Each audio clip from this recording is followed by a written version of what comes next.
அந்த தும்புத்தடி நீங்க தானா? சும்மா கயந்திரமார் பொன்னம்பலமார்கள் ஒரு தும்புத்தடியை நிறுத்தப்படுவதாக இருந்தால், நாங்கள் ஏதாவது ஒரு தும்புத்தடியாவது நிப்பாட்டி அவருக்கு எதிராக நிப்பாட்டி நாங்கள் இந்த விடயத்தை எதிர்கொள்வோம் என்கின்ற பொருள்பட அவர் பேசியிருக்கிறார். ஆதரவு தெரிவிக்கின்ற நிலைப்பாடில் அதிக ஆசனங்களை பெற்றிருக்கிறார்களோ அந்த கட்சிக்கு ஆதரவு தெரிவிக்கின்ற நிலைப்பாட்டில் நாங்கள் ஒற்றுமையாகத்தான் செயற்படும். புஷ்பா சொந்தங்களுக்கு வணக்கம். இந்த காணொலியில் பல விஷயங்கள் தொடர்பாக பேசப்படும். அதுல குறிப்பாக சர்வதேச ஊடகம் ஒன்று ஒரு செய்தியை வெளியிட்டிருக்கு. என்ன செய்தின்னு பார்த்தீங்கன்னா, இலங்கை வந்து இந்த போதைப்பொருள் கடத்தல்ல வந்து முதன்மை இடத்துல இருப்பதான தகவல். தெற்காசியாவிலேயே ஒரு குறிப்பிட்ட முதன்மை இடங்களை பிடிச்சிருக்கிறதாக தகவல்கள் வெளியா இருக்கு. அதுல வந்து குறிப்பாக இந்த ஐஸ் போதைப் பொருளாக இருக்கட்டும், அது மட்டும் இல்லாமல் வேறு சில போதைப் பொருட்கள் அண்மையில குஷ் என்கின்ற ஒரு போதைப் பொருளோட பிரித்தானிய யுவதி ஒருவர் கைது செய்யப்பட்டிருந்தார். அப்படி நிறைய விடயங்கள்ல இலங்கை ஒரு தளமாக இருக்கின்றது என்கின்ற தகவல்கள் வெளியா இருக்கிறது.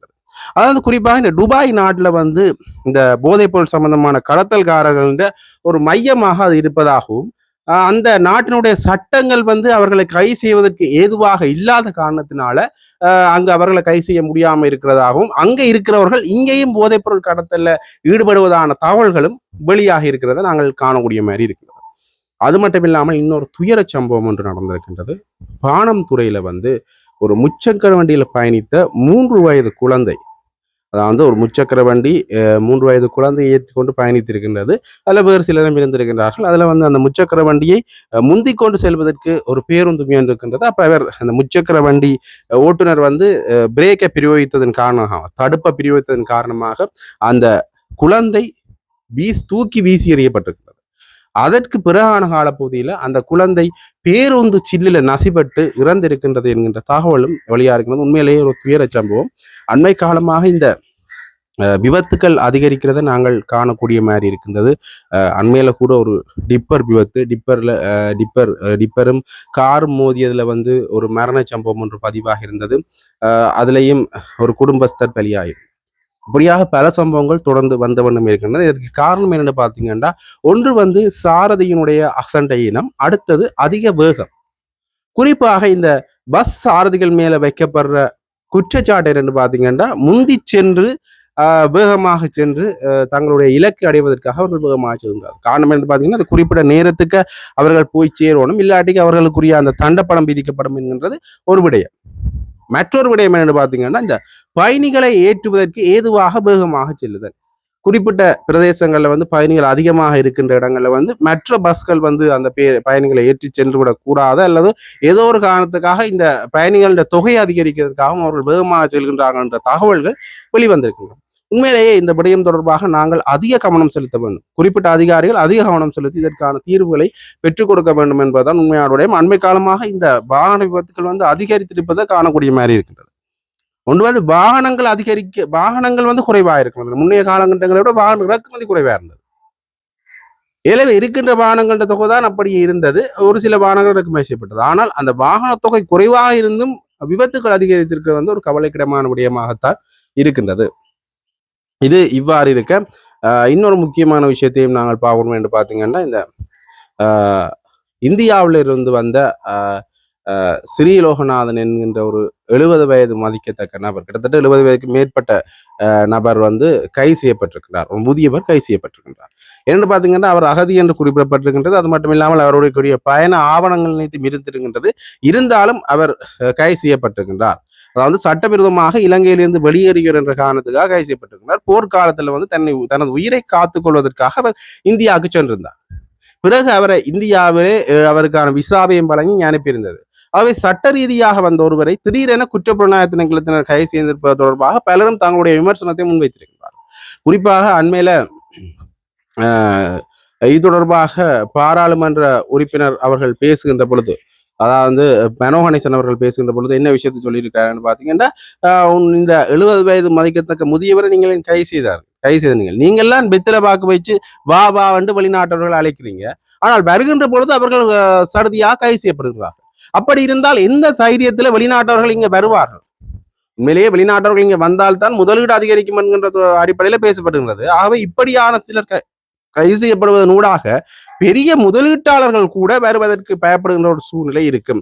அவை தொடர்பான விடயங்களை உடனடியாக அரசாங்கம் கவனிக்க வேண்டும் என்கின்ற விடயத்தில் பேசியிருக்கின்றார்கள். அது மட்டும் இல்லாமல் சுமந்திரன் அவர்கள் அந்த முதியவருக்கு ஆதரவாக ஆஜராகி இருக்கின்றார் இந்த வழக்கு தொடர்பாக. இப்படியாக இந்த முதியோருக்கு ஆதரவாக பலரும் தங்களுடைய குரல்களை கொடுத்த வண்ணமே இருக்கின்றார்கள். இது ஒரு பெரிய ஒரு பேசு பொருளாகவே இந்த இலங்கை பரப்பில் இருக்கின்றது. ஆகவே இப்படியாக இந்த பல விஷயங்கள் இந்த இலங்கையினுடைய இந்த அரசியல் வட்டாரங்களில் நடந்த வண்ணமே இருக்கின்றன. அதுல குறிப்பாக இந்த உள்ளூராட்சி சபை தேர்தல் தொடர்பான விடயத்தையும் நாங்கள் பார்ப்போம். அதுல இந்த கஜேந்திரகுமார் சுமந்திரன் அவர்களுடைய இணைவு தொடர்பாக பேசப்பட்டது. அப்ப இந்த கஜேந்திரகுமார் சுமந்திரன் தொடர்பான இணைவு தொடர்பாக பேசுகின்ற பொழுது அதாவது தமிழ் தேசிய பேரவையாக பயணித்த சைக்கிள் சின்ன கட்சிக்கும் தமிழரசு கட்சியாக பயணித்த வீட்டு சின்ன கட்சிக்கும் இடையிலான இணைவு தொடர்பான கலந்துரையாடல் இடம்பெற்றிருந்தது. அந்த கலந்துரையாடல்ல பல விடயங்கள் தொடர்பாக பேசப்பட்டது. அதுலேயும் குறிப்பாக கஜேந்திரகுமார் பொன்னம்பலம் அவர்களுடைய இந்த கலந்துரையாடல் சம்பந்தமாக கேட்ட பொழுது கஜேந்திரகுமார் பொன்னம்பலம் என்ன விஷயத்தை சொல்லியிருக்கான்னு பார்த்தீங்கன்னா, கொள்கை அடிப்படையில எங்களுக்கு இணக்கப்பாடு நாங்கள் இன்னும் காணல, ஆனால் இந்த அதிக ஆசனங்களை பெற்ற கட்சிக்கு ஆதரவு தெரிவிக்கிறது. உள்ளூராட்சி சபைகள்ல யார் அதிக ஆசனங்களை பெற்றிருக்கிறார்கள், இந்த சபையில யார் அதிக ஆசனங்களை பெற்றிருக்கிறார்களோ அவர்களுக்கு தபிசாளர் பதவியை வழங்குறதுக்கான ஆதரவை நாங்கள் தெரிவிப்போம். இரண்டாவது ஆசனங்கள் அதிகமாக பெற்ற ஆசனங்களுக்கு துணை தவிசாளர் பதவியை வழங்குறதுக்கு எங்களுடைய ஆதரவை நாங்கள் தெரிவிப்போம் என்று கஜேந்திரகுமார் பொன்னம்பலம் அவர்கள் தெரிவித்திருந்தார். அதற்கு சுமந்திரன் அவர்கள் பேசுகின்ற பொழுது என்ன விடயத்தை சொல்லியிருந்தார் என்று பார்த்தீங்கன்னா, சுமந்திரன் அவர்கள் பேசுகின்ற பொழுது என்ன விஷயத்தை சொல்லியிருந்தார் என்று பார்த்தீங்கன்னா, இந்த ஆதரவு நிலைப்பாடுல எல்லா கட்சி ரீதியாக நாங்கள் ஒத்து போயிருக்கோம். இதுக்கும் கொள்ளைக்கும் சம்பந்தம் இல்லை. கொள்கை ரீதியாக பேச வேண்டிய அவசியம் இதில் இல்லை. ஆனால் ஆதரவு தெரிவிக்கின்ற நிலைப்பாடுல யார் அதிக ஆசனங்களை பெற்றிருக்கிறார்களோ அந்த கட்சிக்கு ஆதரவு தெரிவிக்கின்ற நிலைப்பாட்டில் நாங்கள் ஒற்றுமையாகத்தான் செயற்படுகின்றோம் என்கிற விடயத்தை அவர் சொல்லியிருந்தார். அது மட்டும் இல்லாமல் இன்னொரு செய்தி ஒன்று ஒரு பத்திரிகையில வந்திருக்கின்றது. கிட்டத்தட்ட அந்த காலை முரசு என்கின்ற பத்திரிகையில ரகசியம் பரகசியம் என்ற பகுதியில ஒரு செய்தி ஒன்று வந்திருக்கிறது என்று பார்த்தீங்கன்னா, இந்த சுமந்திரன் அவர்கள் கஜேந்திரன் அவர்களை பார்த்து ஒரு விடயத்தை சொல்லியிருக்கிறார். ஏற்கனவே கஜேந்திரகுமார் பொன்னம்பலம் அவர்கள் ஒரு ஊடக சந்திப்பை வைக்கின்ற பொழுது சுமந்திரன் அவர்கள் முதலமைச்சர் வேட்பாளராக வந்தால் உங்களுடைய நிலைப்பாடு என்ன என்ற கேள்விக்கு கஜேந்திரகுமார் பொன்னம்பலம் அவர்கள் பதில் சொல்கின்ற பொழுது என்ன விடயத்தை சொல்லினார் என்று பார்த்தீங்கன்னா, இந்த சுமந்திரன் அவர்கள் முதலமைச்சர் வேட்பாளராக நிறுத்தப்படுவதாக இருந்தால் நாங்கள் ஏதாவது ஒரு தும்புத்தடியாவது நிப்பாட்டி அவருக்கு எதிராக நிப்பாட்டி நாங்கள் இந்த விடயத்தை எதிர்கொள்வோம் என்கின்ற பொருள்பட அவர் பேசியிருந்தார். அதற்கு சுமந்திரன் அவர்கள் கஜேந்திரன் அவர்களை இந்த சந்திப்பில், அதாவது நேற்றைய சந்திப்பில் கலந்து கொண்டிருந்த பொழுது கஜேந்திரன் அவர்கள்ட்ட ஒரு விடயத்தை சொல்லியிருக்காருன்னு பார்த்தீங்கன்னா, அந்த தும்புத்தடி நீங்க தானா கஜேந்திரகுமார் பொன்னம்பலம் அவர்கள் ஒரு தும்புத்தடியை நிறுத்துவதாக சொல்லியிருந்தார். அந்த தும்புத்தடி நீங்க தானா என்ற பொருள்பட ஒரு நகைச்சுவை பாணியில் அவர் கழிச்சிருப்பார். அது அந்த பத்திரிகையில ஒரு விமர்சன பொருள் வந்திருக்கின்றது. அந்த பத்திரிகை செய்தியில் அந்த பத்திரிகையில என்ன செய்தி வந்தது என்ற விடயத்தை நான் படிக்கிறேன் பாருங்க. அதாவது காலை முரசு என்ற பத்திரிகையில ரகசியம் பரகசியம் என்ற பகுதியில தான் இந்த பத்திரிகை செய்தி வந்திருக்கு. அதுல தொட்டால் பூமலரும் என்ற சினிமா படத்தில் நகைச்சுவை நடிகர் வடிவேலுவுக்கும் எண்ணத்தை கண்ணையாவுக்கும் இடையில் நடைபெறும் வரும் ஆனால் வராது டயலாக் பெரும்பாலும் எல்லாருக்கும் தெரிந்த விடயம். அதே போல நேற்று மாலை இலங்கை தமிழரசு கட்சியின் தலைவர் செயலாளருக்கும் தமிழ் தேசிய மக்கள் முன்னணியின் தலைவர் செயலாளருக்கும் இடையில் கொக்குவில் ஃபாக்ஸ் ஹோட்டலிலே நடைபெற்ற சந்திப்பில் இணக்கப்பாடு வந்ததா என்று கேட்டால் வந்தது, ஆனால் வரவில்லை என்றுதான் பதில் கூற வேண்டிய மாதிரி இருக்கின்றது. இணக்கப்பாடு வரவில்லை, ஆனால் இணங்கி செயல்படக்கூடிய உறுதிப்பாடு நமது பேச்சுக்களில் வெளிப்பட்டன என்று சாரப்பட நம்பிக்கை தெரிவித்திருக்கின்றார் இலங்கை தமிழரசு கட்சியின் பொதுச் செயலாளர் சுமந்திரன்.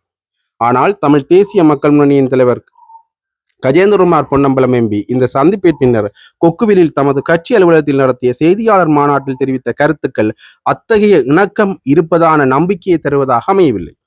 தங்களுக்கும் ஜனநாயக தமிழ் தேசிய கூட்டணிக்கும் சங்கு சின்ன தரப்புக்கும் இணக்கம் பெறக்கூடிய இடங்களில் தமிழரசின் காலை சைக்கிள் கட்சி வாரிவிடும் என்றே தோன்றுகின்றது. நேற்றைய சந்திப்பின் பின்னர் கஜேந்திரகுமார் பொன்னம்பலம் தெரிவித்த கருத்துக்கள் அத்தகைய மயக்கமான தீர்மானங்களை தான் மக்கள் மனதில் ஏற்படுத்துவனவாக இருக்கின்றன. இரு கட்சியினரும் நேற்று சந்தித்த இடம் மிக பொருத்தமானது. அந்த விடுதிக்கு பெயர் ஃபாக்ஸ் ஹோட்டல், அதாவது நரி விடுதி. இரண்டு தரப்புகளுமே நரி தந்திரத்துடன் தான் இந்த பேச்சுக்களில் பங்கு பெற்றுகின்றார்கள் என்ற கருத்து நிலைப்பாடு சுயாதீன அவதானிகளுக்கு உண்டு. அதனால் தான் இந்த ஹோட்டலை சந்திப்புக்கு தேர்ந்தெடுத்தார்களோ என்னவோ. சந்திப்பின் முடிவில் இடம்பெற்ற ஒரு விவகாரம் குறித்து கொசுறு தகவல் ஒன்று உண்டு. சந்திப்பு முடிந்து புறப்படும் போது தமிழரசு கட்சியின் செயலாளர் சுமந்திரன் தமிழ் தேசிய மக்கள் முன்னணியின் செயலாளர் செல்வராசா கஜேந்திரனிடம் ஒரு கேள்வி கேட்டார். உங்கள் கட்சி தலைவர் வரும் மாகாண சபை தேர்தலில் ஒரு தும்புத்தடியை முதலமைச்சராக நிறுத்தப் போவதாக கூறியிருந்தார். அந்த தும்புத்தடி நீங்கள் தானா என்று அவரிடம் கேட்டார் சுமந்திரன். அவரிடம் கேட்டுச் சொல்கின்றேன், அதாவது தலைவரிடம் கேட்டுச் சொல்கின்றேன் என்று முறைப்புடன் பதிலளித்துவிட்டு கஜேந்திரன் புறப்பட்டார். தப்பித்தவறி மாகாண சபை தேர்தல் விரைந்து நடத்தப்பட்டால் அதில் தமிழ் தேசிய மக்கள் முன்னணி சார்பில் முதலமைச்சர் வேட்பாளராக நிறுத்தப்படுவதற்கு தயாராக தும்புத்தடி பட்டம் நேரத்துடனேயே சூட்டப்பட்டு காத்திருக்கின்றது என்பதுதான் நிலைமை. அந்த நாமத்தை கொடுத்து அந்த பட்டத்தை சூட்டியவர் அவர்கள் கட்சியின் தலைவர் கஜேந்திரகுமார் பொன்னம்பலம் என்பதுதான் இதில் சிறப்பம்சம் இருந்தவாறாக அந்த செய்தி காணப்படுகின்றது. இப்படியாக இந்த செய்திகள் ஒரு காரசாரமான உள்ளாட்சி சபைகளின் முடிவுகளை அல்லது இந்த இவர்களுடைய இணக்கப்பாடுகள் தொடர்பான விடயங்களை அறிவிக்கும் முகமாக அமைந்திருக்கின்றது. இதுல இந்த குறிப்பிடப்பட்ட விடயம் என்று பாத்தீங்கன்னா இந்த சுமந்திரன் கயேந்திரன் அவர்களிடம் கேட்ட ஒரு முக்கியமான விடயம் தான். அது தொடர்பான விடயத்தை தான் உங்களுக்கு தெரிவிக்கணும் இருக்கிறதாக இந்த பத்திரிகையில வந்த செய்தியையும் உங்களுக்கு சொல்லியிருக்கேன். ஆகவே இப்படியாக பல தகவல்கள் இலங்கை பிறப்புல வெளியான வண்ணமே இருக்கின்றது. அது தொடர்பான தகவல்களை அறிஞ்சு கொள்றதுக்காக முஸ்பாய் சேனலுடன் இணைஞ்சிருக்கும். நன்றி, வணக்கம்.